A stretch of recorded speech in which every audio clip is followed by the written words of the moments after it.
আমাদের ভারতবর্ষের রেল মানে বেশ দারুণ, কোথাও সমুদ্রের উপরে, কোথাও আবার কাশ্মীরের ভ্যালি উপত্যকায়, কোথাও আবার এই বরাক উপত্যকায়, বেশ দারুণ।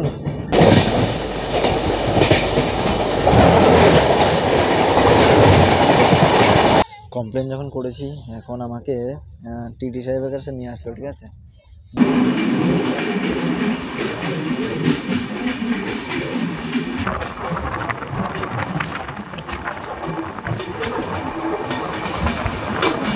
आपने पानी का प्राइस कितना बोला, 15 या 20? 20 बोला आपने, 15 नहीं बोला। जो खुला है कि नहीं वो बात नहीं है, खुला मेरे पास है। आपने बोला पानी का प्राइस 20 है।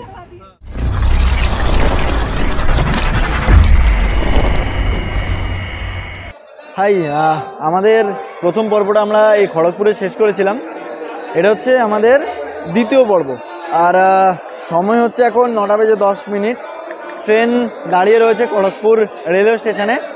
আর কোয়েম্বাটোর থেকে শিলচরগামী আমাদের এই ট্রেন নাম্বার 12515।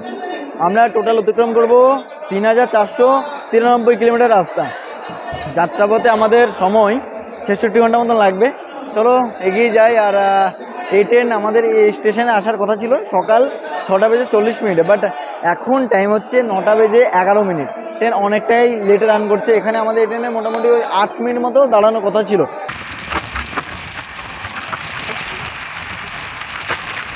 যাই হোক, আমাদের ট্রেন খড়গপুর ছেড়ে দিল আর ট্রেন বেশ ভালোই গতি নিয়ে এগিয়ে যাচ্ছে আমাদের কলকাতার দিকে। তবে কলকাতাকে স্কিপ করবে, ডানকুনি হয়ে বেরিয়ে যাবে আমাদের এই ট্রেন।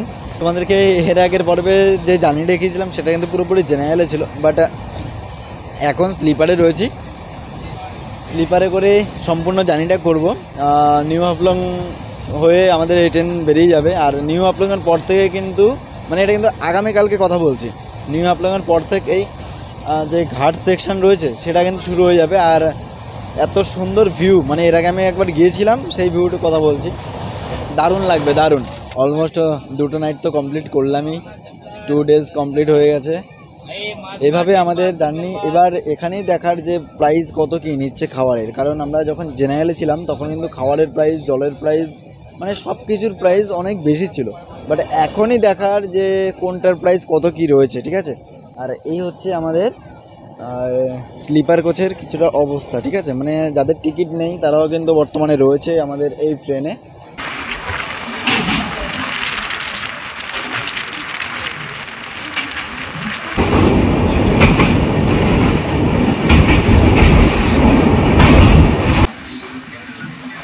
আন্দোলনটা কিন্তু পড়ছে সাউথ ইস্টার্ন রেলওয়ের মধ্যে, ঠিক আছে।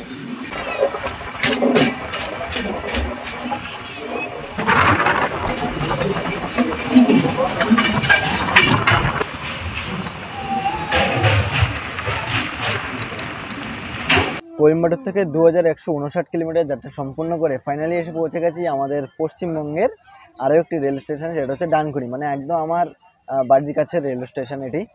যাই হোক, ডানকুনি ছেড়ে বেরিয়ে যাব। এখানে আমাদের এই ট্রেনে 5 মিনিটের হল্ট রয়েছে। আর এটা হচ্ছে ইস্টার্ন রেলওয়ের মধ্যে। যদি এর হেডকোয়ার্টার বলি তাহলে হচ্ছে কলকাতা। আর ইস্টার্ন রেলওয়ের জোন হচ্ছে টোটাল হাওড়া, শিয়ালদা, মালদা এবং আসানসোল। আর এটা এই ডানকুনি রেল স্টেশনটা কিন্তু হচ্ছে হাওড়া ডিভিশনের মধ্যে পড়ে। হ্যান্ডিকার থেকে খাওয়ার অর্ডার করলাম, তো খাওয়া দাওয়া করবো, বাট জলের জন্য না সেই খেতে পারছি না, মানে অনেকক্ষণ ধরে বসেই রয়েছি। যাই হোক, ডানকুনি থেকে লাইন আলাদা হয়। ডানকুনি হলো একটি জংশন রেলওয়ে স্টেশন। কমপ্লেন যখন করেছি এখন আমাকে টিটি সাহেবের কাছে নিয়ে আসলো, ঠিক আছে। যাই হোক, দেখি কি রেসপন্স হয়, সত্যি বাথরুমটা কি ক্লিন হবে, আরও যে সমস্ত আউট প্যাসেঞ্জার আছে তারা কি সরবে, আর রেলের যে আমার থেকে 20 টাকা করে 40 টাকা নিল সেটার কি খবর, সব কিছুই দেখি। বোলপুর শান্তিনিকেতনে কিন্তু আরও আরপিএফ রয়েছে, আমাকে জাস্ট ফোন করলো। দেখা যাক আগে এনাদের থেকে কি রেসপন্স পাই, তারপর ওনাদেরকে বলবো। আমরা এখন অতিক্রম করছি খানা জংশন। এবার এখান থেকে আমাদের লাইনটা চেঞ্জ হয়ে যাবে। আর মেন লাইনটাকে আমরা ছেড়ে এবার আমরা এগিয়ে যাব আমাদের অন্য লাইন, মানে এটা হচ্ছে জলপাইগুড়ি, নিউ জলপাইগুড়ি লাইন। আর সামনে থেকে 2টো গাড়ি আসছে। আমাদের এই ট্রেনের স্লিপার কোচের অবস্থা হচ্ছে কিছুটা এইরকম, বুঝলে। এটা স্লিপার কম জেনারেল বেশি, ঠিক আছে।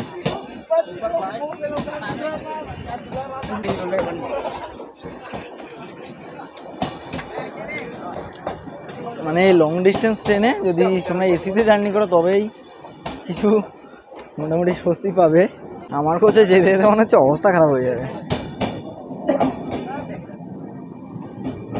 এদিকের এই অবস্থাটা দেখো, ওয়াশরুমে তো যেতেই পারবে না কোনোভাবে, অবস্থা খুবই খারাপ। আর এমনিতেও অবস্থা খুবই শোচনীয়। আর आपका मैनेजर का नाम क्या है? मैनेजर का नाम नहीं जानते हो? मैनेजर का नाम नहीं जानते हो? ओके ठीक है। पैसा बढ़ाइए। और पानी का प्राइस 20 है ना? ठीक है, बढ़ाइए। आप पैसा बढ़ाइए। ठीक है। बोल दिया पैसा आपका 20 बोल रहे हैं ना, 20 दे दो, ठीक है कोई बात नहीं, 20 दे दो, बोतल के साथ भेजे ना, दीदी बोतल भी दिए। ठीक है। अभी 20 है ना, 20 दे दो, ठीक है ठीक है। अभी 20 मांग रहे हैं ना, 20 दे दो बस।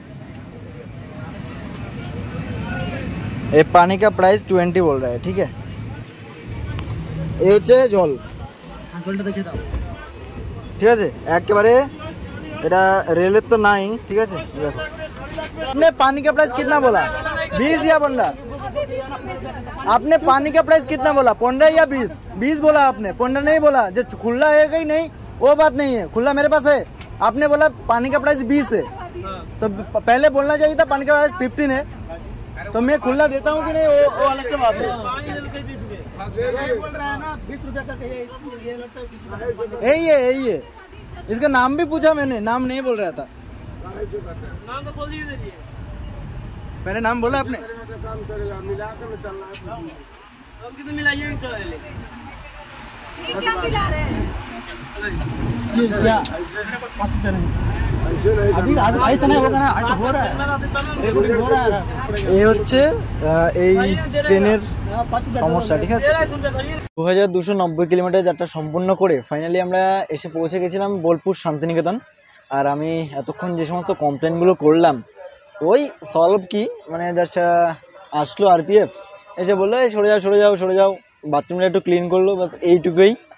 যাই হোক, যদি কখনো এরকম সমস্যা হয় অবশ্যই তোমরা কমপ্লেন করবে 139 নাম্বারে, তাহলে কিন্তু অবশ্যই সলভ হবে। আর যে কোনো জলই বেচুক না কেন, বিসলারি হোক বা যে কোনো জল, ঠিক আছে, রেলে অন্তত 15 টাকার বেশি 1 টাকাও দেবে না, 15 টাকার বেশি 1 টাকাও দেওয়া উচিতও না। আগামীকাল থেকে না আমাদের এই জার্নির আসল ভ্রমণ শুরু হবে, আসল ভ্রমণ। এখন আমরা অতিক্রম করছি গঙ্গা নদী। আর এই দিকে দেখো, এদিকটা দেখো একবার। আমাদের কাছে একটা প্রশ্ন রইলো, এই যে আমাদের ফারাক্কা বাঁধ, এখানে টোটাল কয়টি গেট রয়েছে, ঠিক আছে, অবশ্যই কমেন্টস করে জানাবে।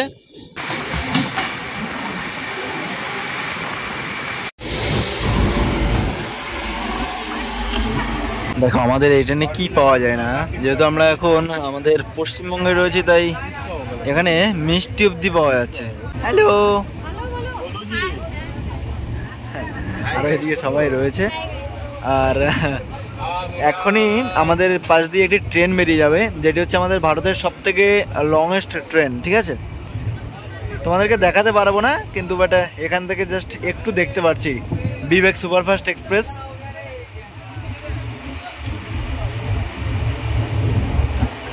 এই দেখো বেরিয়ে যাচ্ছে। এই ট্রেনে কিন্তু আমি ভ্রমণ করেছি, হ্যাঁ, চাইলে একটু দেখে নিতে পারো, তাও আবার চেনে এলে।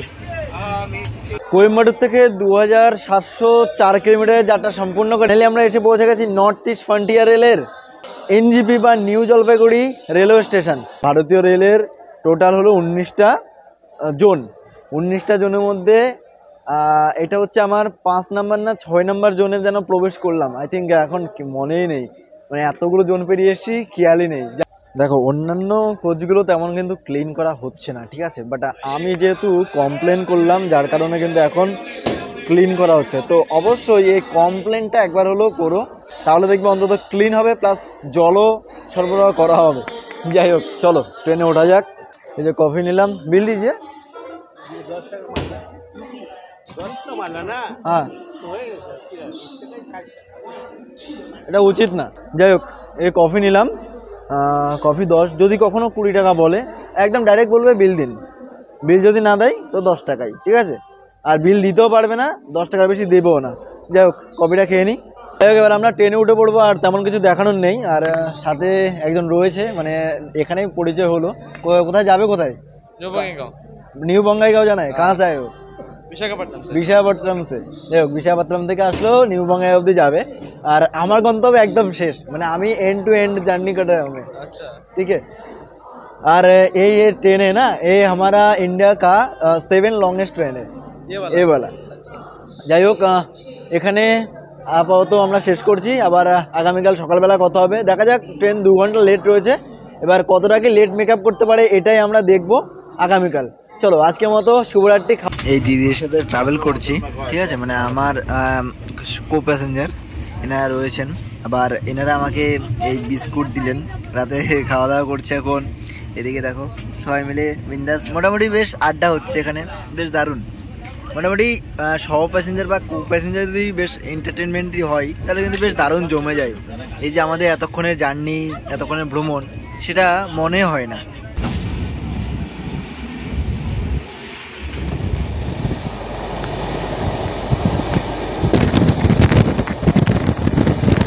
গুড মর্নিং আমরা ফাইনালি আসামের গুয়াহাটি ছেড়ে আসলাম তো ভারতের সপ্তম দীর্ঘতম ট্রেনের সাথে ভারতের প্রথম দীর্ঘতম ট্রেনের জিং দেখতে চলেছি আমরা তো চলো যাওয়া যাক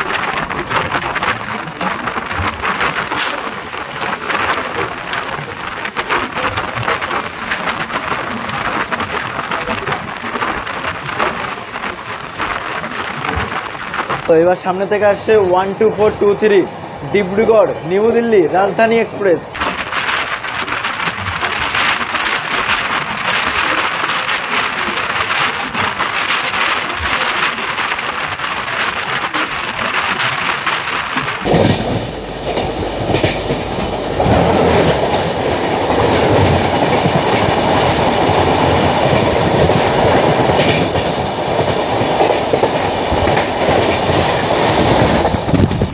আমাদেরকে কিন্তু স্বাগতম জানালো নর্থ ইস্ট মোবাইলেই SMS চলে আসলো আর মোবাইলের ডেটা রোমিংও অন করতে বললো এখানে ট্রেনে করে ভ্রমণ করতে করতেই বুঝতে পারলাম আমাদের ভারতের এক জায়গায় এক ঋতু একরকম ঠিক আছে কারণ যখন এই ট্রেনটা কোয়েম্বাটুর থেকে ছাড়লো তখন কিন্তু প্রচণ্ড পরিমাণে গরম ছিল মানে একটা অস্বস্তিকর ছিল ব্যাপারটা বাট এখন ধীরে ধীরে ঠান্ডা লাগা শুরু হয়ে গেছে এর মানে বোঝা যায় যত আমরা এখন ইস্টে যাচ্ছি ততই কিন্তু ঠান্ডা বাট আমরা যখন সাউথের দিকে ছিলাম খুবই গরম ছিল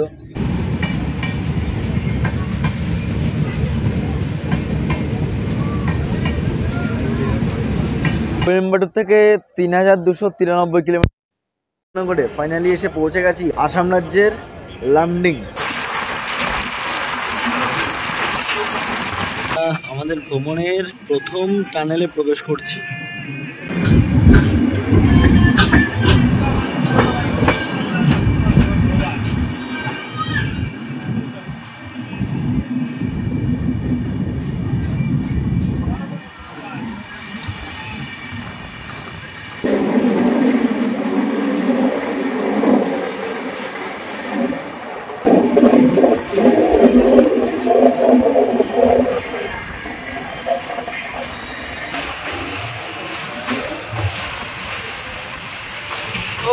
কি দারুণ লাগছে দেখো এই ধীরে ধীরে এগিয়ে যাচ্ছি আর আমাদের ট্রেন ওদিকে টানেলের ভেতরে প্রবেশ করবে এবং এই পাহাড়টাকে অতিক্রম করে আমরা ঠিক তার অপোজিট ডিরেকশনে চলে যাব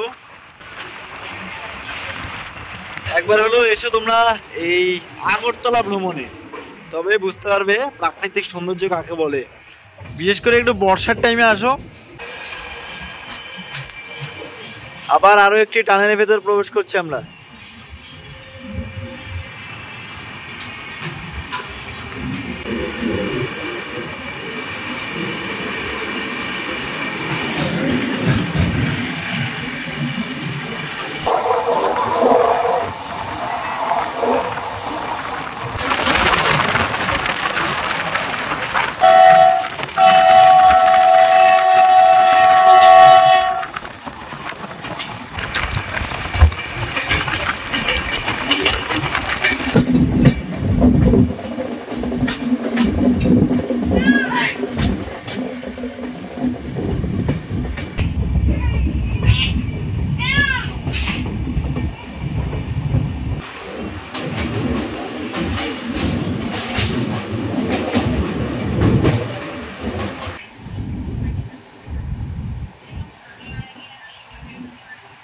3391 কিলোমিটার পথ চলা শেষ করে ফাইনালি এসে পৌঁছে গেছি আমরা নিউ হাফলং। আর এই নিউ হাফলং হচ্ছে নর্থ ইস্ট ফ্রন্টিয়ার রেলওয়ে জোনের লামডিং ডিভিশনের মধ্যে পড়ছে এই নিউ হাফলং রেলওয়ে স্টেশনটি। এখানে আমাদের এই ট্রেনের 5 মিনিট হল্ট রয়েছে, তবে ট্রেন 43 মিনিট লেটে রান করছে। আসামের না টোটাল হচ্ছে 5টা ভাগ, তার মধ্যে হচ্ছে আপার আসাম, লোয়ার আসাম, একটা হচ্ছে সেন্ট্রাল আসাম, একটা নর্থ আসাম, আর এটা হচ্ছে বরাক ভ্যালি ডিভিশন। তো এই যে নিউ হাফলং এটা কিন্তু বরাক ভ্যালি ডিভিশনের মধ্যেই পড়ছে। একটা কথা জানানো হয়নি, এই যে নিউ হাফলং রেল স্টেশনটা রয়েছে না, 2022 সালে ভীষণ পরিমাণে বৃষ্টি হয়েছিল, যার কারণে স্টেশনটা ডুবে গিয়েছিল এবং এখানে দাঁড়িয়ে থাকা একটি ট্রেনও লাইনচ্যুত হয়।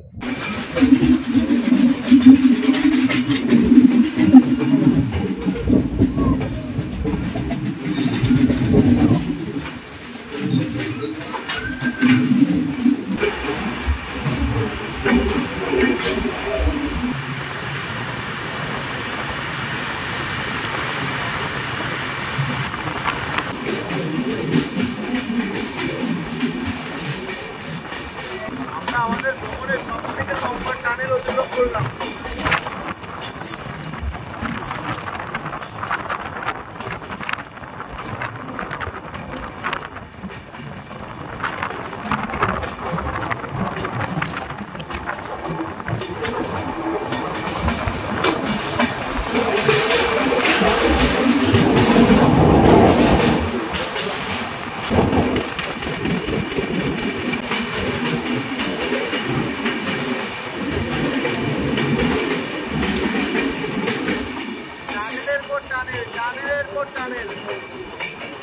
আসামের এই বরাক ভ্যালি ডিভিশনে কিন্তু ইলেকট্রিক লাইনের কাজ চলছে।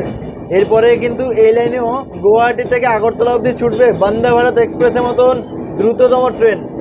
তবে ভাই যতই বন্দে ভারত এক্সপ্রেস চলুক না কেন, এই ট্রেনের দরজার পাশে এসে যে আলাদা একটা অনুভূতি হয়, এটা কিন্তু অন্যান্য গাড়িতে পাবে না।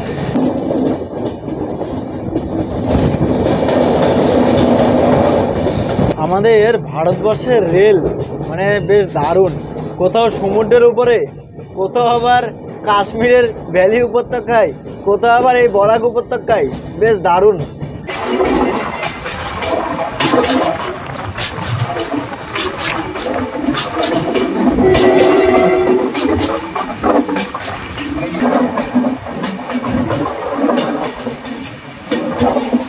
দেখো এদিকে কিন্তু ইলেকট্রিক লাইনের কাজ রীতিমতো বেশ দারুণভাবে চলছে। গুয়াহাটি থেকে না বদরপুর পর্যন্ত একটি ভিস্তাডোম ট্যুরিস্ট স্পেশাল ট্রেনও চলাচল করে। তোমরা চাইলে কিন্তু ওই ভিস্তাডোমে করে জার্নি করতে পারো, ঠিক আছে? তাহলে এই পিছনের যে কাচের যে অবজারভেশন রয়েছে না, সেখান থেকে বেশ দারুণ ভিউ পাবে। কিন্তু তোমাদেরকে আমি রেকমেন্ড করবো মানে একটু বর্ষার সিজনে যদি আসো, বেশ দারুণ ভিউ পাবে, দারুণ ভিউ পাবে, ঠিক আছে?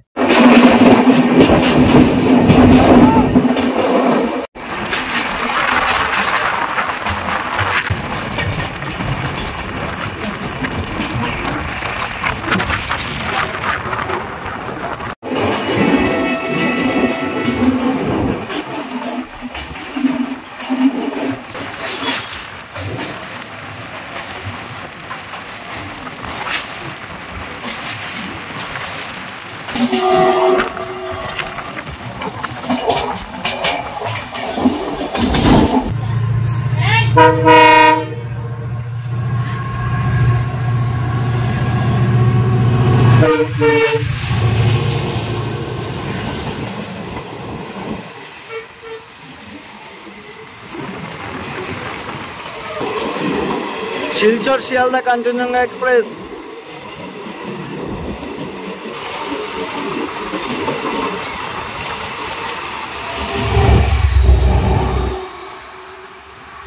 আমরা এখন অতিক্রম করছি বরাক নদী।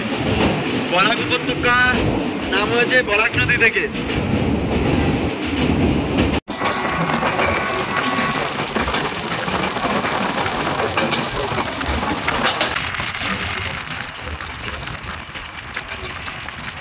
কোয়েম্বাটুর থেকে 3462 কিলোমিটার পথ চলা শেষ করে ফাইনালি এসে পৌঁছে গেছি আমাদের জার্নির একদম এন্ড স্টেশন বদরপুর জংশন। তবে আমি শিলচর অবধি যাবো না, এখানেই শেষ করলাম। আর এখানেই আসবে আমার পরবর্তী গল্পের পরবর্তী ট্রেন। খাওয়া দাওয়া শেষ করলাম, টিকিট করলাম, এই 4 দিনের জার্নি শেষ করলাম। এখন আবার আরো মোটামুটি 5 থেকে 6 ঘন্টার আবার জার্নি হতে চলেছে। এই যে ট্রেন আসলো।